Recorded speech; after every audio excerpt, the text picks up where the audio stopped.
I stayed for 2 weeks inside the palace and was soon very bored, reading books and watching TV. So my husband encouraged me, told me, why don't you open a little office? And that's what I did. And eventually it grew up into something more.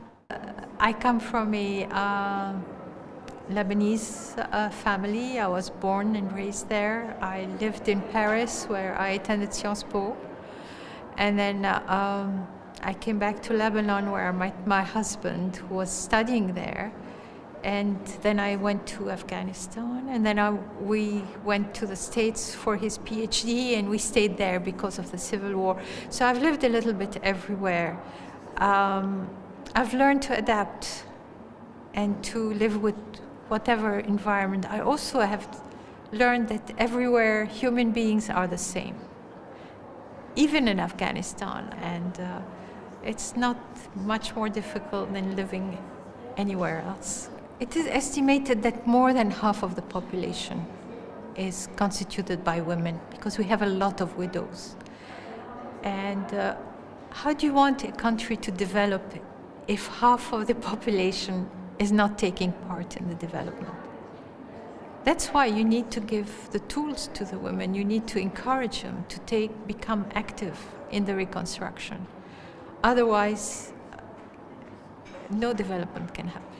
Having police women is extremely important, especially at the level of community policing. If, for example, there is a disturbance that's reported inside a family, when the police people arrive at that house, they cannot enter if they're male. They cannot go more than the entrance lobby. But if there are a female policewoman among them, she can go all the way to the kitchen. She can understand what's really happening. She can talk to all the women, find out all the stories, and really she can have all the elements to be able to resolve the issue. So it's an extremely important role. And how many police women are there? Now there are about 2,000 plus. I don't know exactly the number, but it's really a very small number. But we're working hard to develop the program, provide them with a lot of training, and have them learn how to perform, because it's quality first. I had the chance to visit a prison in Kabul, women's prison, and a lot of the women, they were relieved that they were there. They were in jail because they had left with their boyfriends or because they murdered their husbands. How do we need to understand the fact that they felt relieved, kind of relieved? The situation of women in the prisons is not a very good one, but still, there is still, if they come from very traditional backgrounds, their families will be after them because they've sullied the honor of the family. You know, the revenge tradition is really, unfortunately, quite. So maybe they felt safer to be within the four walls of the prison, but there is a whole reform that is ongoing.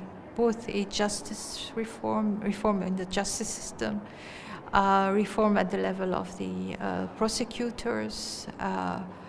I think the situation of women regarding their these kind of unfortunate situations is going to improve. Do you think the Western people and the press has a too stereotyped way of thinking about Afghanistan? Yes. 2 days ago, my husband was on the phone and knew that Kunduz had been retaken by the government forces. But when I watched TV that evening, the news was that the Taliban have taken Kunduz. They had not yet adapted because they needed a sensational thing to attract people's attention. So I think the media sometimes plays games. The Afghan people are wonderful, proud and generous people. They're human beings like any other human beings, and among them you have good people and you have bad people, like you have everywhere. Afghanistan is a beautiful country, and the people there are tired of war. They want to live in peace. And maybe what I hope is that the world will finally look at Afghanistan as a place where peace and prosperity have prevailed.